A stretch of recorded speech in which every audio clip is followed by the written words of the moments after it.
Autonomous dairy tractors. Monarch and DFA team up. Monarch Tractor has teamed up with Dairy Farms of America to bring cutting-edge autonomous technology to dairy farms across the US.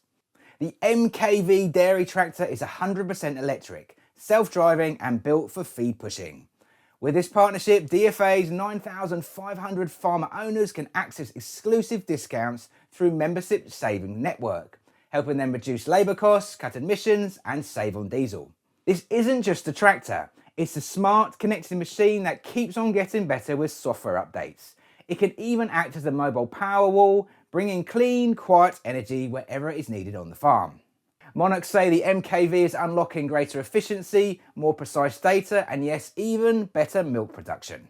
It's a big step forward in sustainable farming and DFA is making sure its members have the tools to thrive in a tech-driven future. To learn more or grab the discount, DFA members can simply log on to their My DFA account. And that's your robot news update for today. If you're curious how robotics can transform your business, join me on my weekly live Robot Optimized workshop. It's packed with insights, trends and practical tips. Don't forget to subscribe to stay in the loop with the latest updates. I'm RoboPhil from Robot Philosophy. Thanks for watching and I'll see you next time.